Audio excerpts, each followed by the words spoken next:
Hello, my name is Andrew Collins and I'm a telly addict. Well, this is the 100th telly addict I've written and read out since May 2011, and what a journey it's been. Remember this clip from the very first one? It's probably rose tinted, but it felt like we were actually happy. No, I don't remember much about Exile on BBC One either, but it was TV's first Alzheimer's thriller, so maybe that's apt. And it had this actress in it. Jesus, you must be in the shit. Whatever happened to Olivia Colman?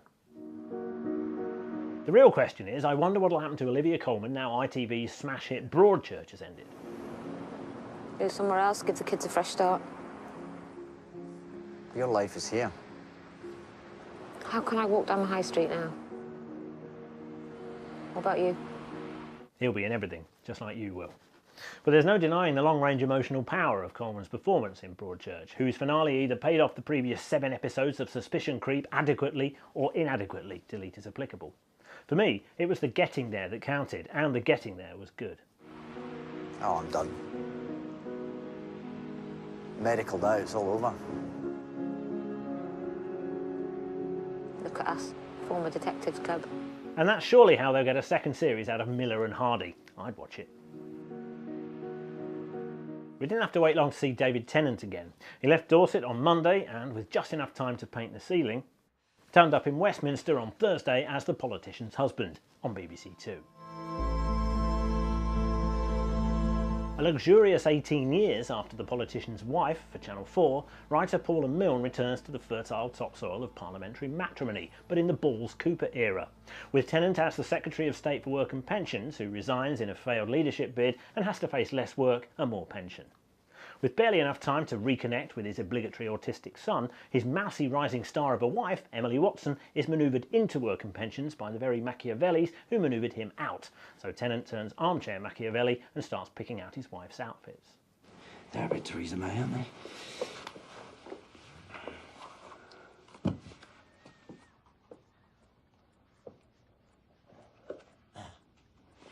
Gives a 12. I forgot rule number 1. To stay top dog, you may have to unleash the bitch within you, Freya. Don't be afraid of that. Political drama has a get-out-of-dramatic jail-free card. The characters are allowed to make speeches where ordinary civilians might make conversation. This is fun for the writer and actors, sometimes less so for us. Although I was impressed that we got 38 minutes into the first episode before this obligatory cliché was used, after the obligatory jogging scene. Blair never sacked Gordon Brown because it was safer having him on the inside of the tent, pissing out, than on the outside, pissing in. Politicians do talk in clichés, so maybe this is gritty realism. Realism up to a point, in any case. And that point is the obligatory unconvincingly mocked-up tabloid headlines.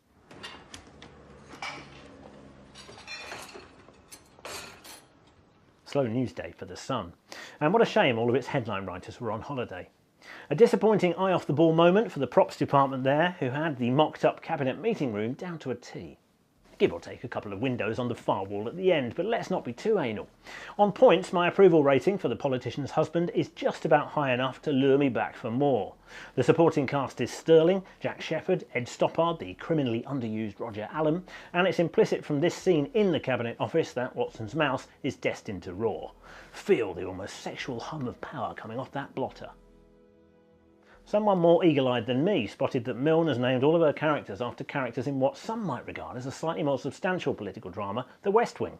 Hoynes, Lyman, Brock, Moss, Babish, Bailey, Hooper, look them up. It may be the shortest suicide note in history. While most TV drama aims for width, Sky Arts are asking us instead to feel the quality. John? I used to say, life's what happens when you're making other plans. The second half-hour standalone play in its Playhouse Presents strand was Snodgrass by David Quantick. I used to say, suddenly you're 40 and there's so much left to do. I've known David Quantick for 25 years, but I haven't seen him for ages, so you'll have to trust my impartiality.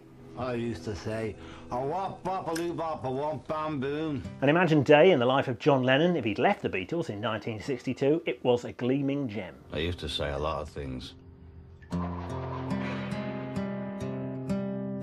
Ian Hart has inhabited Lennon twice before, in Christopher Monk's chamber piece, The Hours and the Times, and Ian Softley's conventional biopic, Backbeat. Snodgrass gave us an altogether less cool Dr. Winston O'Boogie, 51 and on the dole. I've got a letter. Excuse me while I rifle through me back pages. No, all right, fair enough. He was crap anyway. Blowing out the wind, more likely, I used to say. I've been summoned by ye job centre to see... Oh, no, I can't read that without my glasses.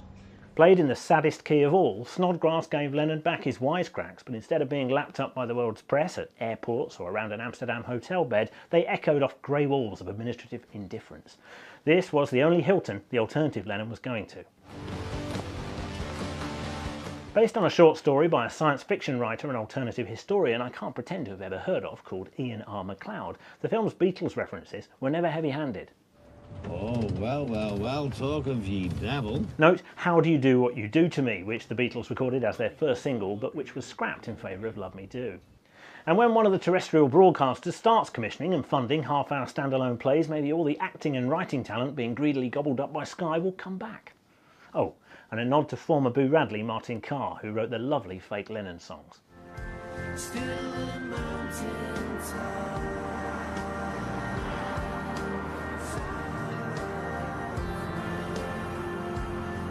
That was him. The BBC is still serious about comedy, of course, as proven by The Right Way, a very serious comedy indeed, written by someone called Ben Elton. Victoria won't get out of the bathroom. She will do, Dad, when she's finished. She's female, Susan. She's in a bathroom. She's never going to be finished. No? Try this one. Well, phase one will begin with a bump alignment level location situation. A, B, A, double L, S. Good that the cardboard cutout health and safety man actually spelt it out. A Ben Elton joke leaves no slow coach behind.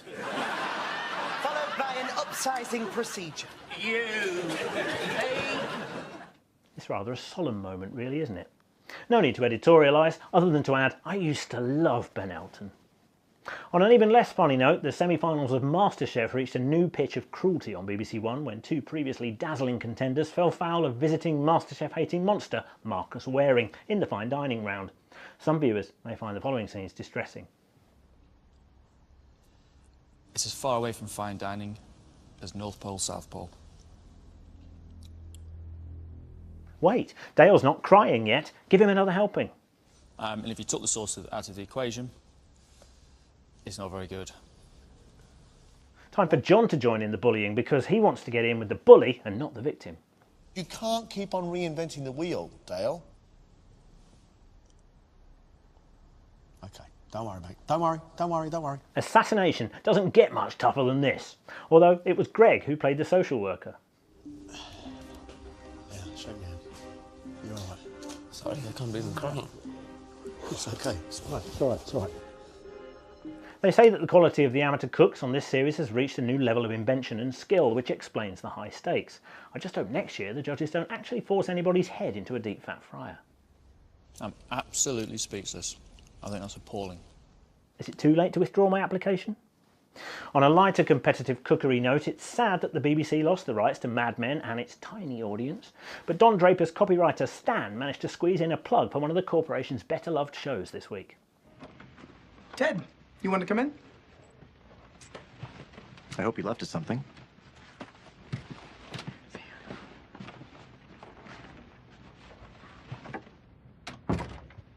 It's a bake-off? Can't wait for August. I haven't got time this week to review the latest transatlantic pre-Enlightenment sex and sandals drama, Da Vinci's Demons, but look who made a surprising cameo in episode 1. Out you go, boy. Host Hugh Bonneville centering himself backstage at the Olivier Awards there. Well, this has been the 100th Telly Addict. As ever, let me know what you think of the programmes I've reviewed, not the review itself. I've done that for you. So what we're looking at here, Team Health and Safety, is a complete balls up. Cheers.